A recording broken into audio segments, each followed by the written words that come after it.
Well, mainly because Bitcoin is very sensitive to global liquidity, and global liquidity has been expanding. Not only did we see China panic and cut interest rates and print a little bit of money, 1 trillion yuan, but also we see in the United States that there are a number of things that the U.S. continues to inch closer to that would be increasing of global liquidity. On top of that, countries all around the world. So as M2 money supply, global liquidity is all increasing. Bitcoin nicely follows. And so I think that Bitcoin will continue to grind higher here.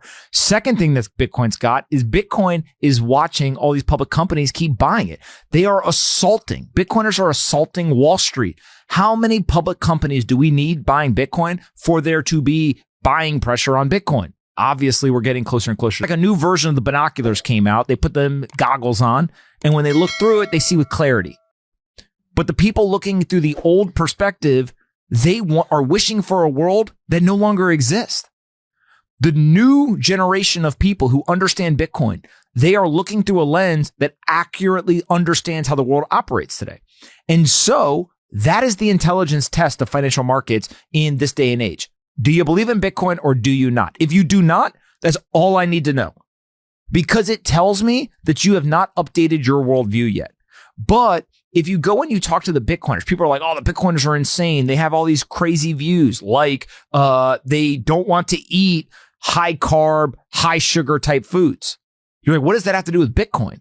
It's a whole worldview. It's a way of looking at what's happening around you, looking at society, looking at all this stuff. The ideas of decentralization, community notes on X and Bitcoin, dapped up. The same thing. It's decentralized intelligence. It's decentralized computing. It's the power of each other, like old Civil War, march across the field, fight it out. There's one winner. That's not what's happening. The Bitcoiners are walking into Wall Street, and the Wall Street bankers are putting their arms around the shoulder of the Bitcoiners, and they're saying, let's go win together. Because guess what happens? When MicroStrategy's buying more Bitcoin, the Wall Street banks, the investment bankers, they're making money. When all of a sudden you see Coinbase get into the S&P 500, the pensioners, the index funds, the S&P holders, they're all making money. And so the beauty of this is it's not a zero-sum game. For Bitcoin, the Bitcoiners, the publicly traded companies associated with Bitcoin, as they win, Wall Street is going to win too. Wall Street is not stupid. They understand if there's somewhere where money can be made, the economic incentive, that is our generation's version. And it's a hell of a sight to see. I know most of these people. Hell yes. Let's go. I love seeing them be ambitious and go on assault. Yeah, no. Okay, let's talk about the economy at large. The S&P 500 officially turned positive on the year. We're now up over 1,000 points since April's low. Bing bong. And then before you bing bong, then JP Morgan drops its U.S. recession call after U.S.-China trade truce. Bing bong. I've been telling you guys. Remember, 3 weeks ago, 4 weeks ago, we're talking about literally less than a month ago, these people were yelling and screaming about the Great Depression. Get out of here. This was the easiest call. There are many things I've done in my career where I've come out publicly and I said something and I'm like, it's like, 60% odds. I think that's right. I'm trying to be pretty clear about where I think the odds are. This was like inflation is not coming. And so when you think about that, you can say that if inflation is at 1.5%, the whole thing is you have a bigger worry of deflation, of economic slowdown when you put tariffs in place. So yes, you start trying to be theoretical about individual product prices and stuff. That's not how it works. And so that was one big thing was I actually went and I did the work and I published it publicly. I went product by product by product and showed the prices, showed the chart changes, showed the inflation metrics, and people still were like, I don't believe you. That was one. Two, if you can turn around market sentiment with a couple of posts on social media, you ain't gonna have a real recession. And that was very obvious because there was multiple times on the way down where a single tweet, a single interview on television would all of the market now. And guess what happened? That is a great deal for America. There's now a more even playing field when it comes to international trade. And so anytime that you can do that, guess what happens? Regardless of what the facts are in the economy, the people who are critiquing this stuff, they're on one side of the political aisle. It's all getting politicized. I don't care about the politics. Throw all of that out. I don't care if you're left, right, if you're up or down. All I care about is, did the United States get a better deal? In the UK case, objectively, yes. And now it looks like we're going to get the same thing in China. So people are like, oh, they walked back the Chinese tariffs.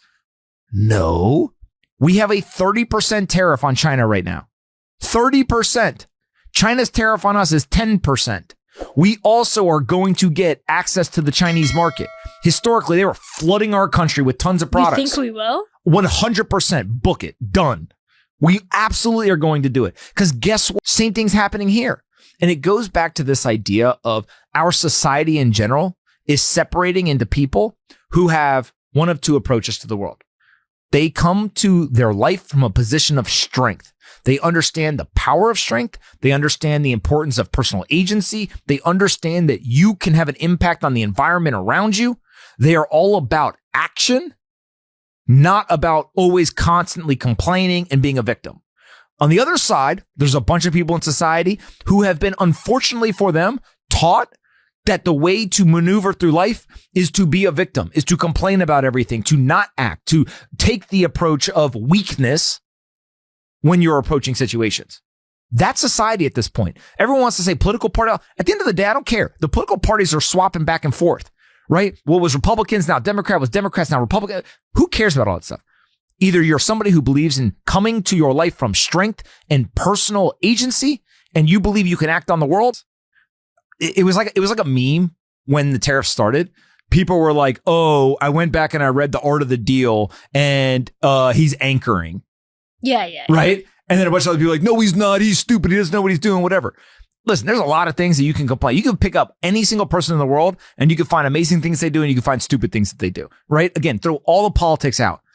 If there's one thing that this guy has hung his entire career on, it's negotiating. And people always be like, oh, he had this one negotiation that didn't win. Like, nobody bats 1,000, right? I'm not even saying he's going to bat 1,000 on the trade deals. We actually may end up doing a deal with some country somewhere that I think is a bad deal, right?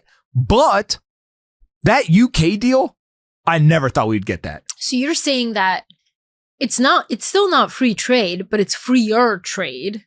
What I'm saying is that free trade is a lie. I've been saying that for months now. Is that the United States, it's like we went and took a nap, right? We went in the morning, we went and talked to all the countries and we said, hey, you guys want a free trade? Free trade, free trade? Yeah, okay, great. Okay. Where somehow now you have a bunch of people who identify with the Republican Party who are actually encouraging this stuff. And so that is like a mind bend that somehow now we're seeing a bunch of stuff that was talked about for 30 years actually get put in place. And so, again, I keep coming back to this. I don't care which political party is in office. All I care about is the life of the average citizen getting better or worse? That's all I care about. And inflation has to come down. The stock market should go up. We should see things like pharmaceuticals, gas prices, food, etc., not keep exploding higher. We should leave people alone. We should make sure that they're safe when they go out in their neighborhood, or they go out in to their surf ships or containers coming from China to the United States. It's been 4 days. He predicts that there's such a long line of pent up demand that there's literally going to be no space available on these ships very shortly here. So if you think about that, what do you mean there's going to be a slowdown? There's going to be a massive boom.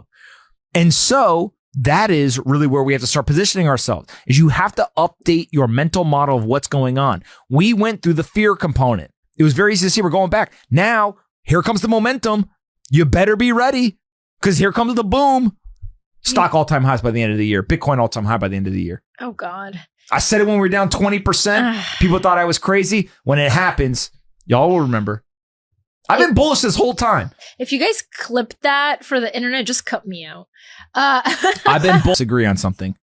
The second I saw all the economists agree, I said they're wrong. Look, again, update your mental software, new way to look at the world. The second that all the economists agree on something, immediately take the other side. It's very simple. As soon as there's consensus. Why? Because they're academic? They're all academic, but they never agree on anything.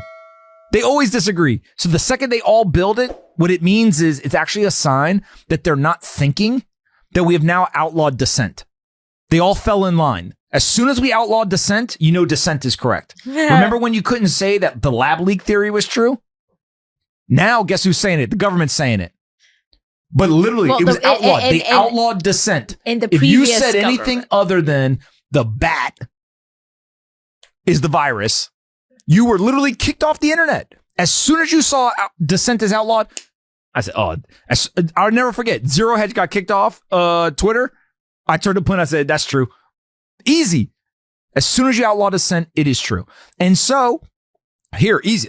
I'm just telling you guys what I did. All the economists agreed. Bam, they're wrong. You could tell me anything. You literally could tell me that all the economists say the sky's blue today. They're wrong. Like, subscribe, and turn on notifications. Support the channel by liking this video, subscribing, and enabling post notifications for more content on crypto and digital assets. Check out our other videos and share your thoughts in the comments below.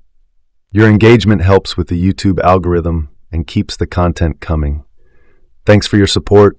Enjoy the video.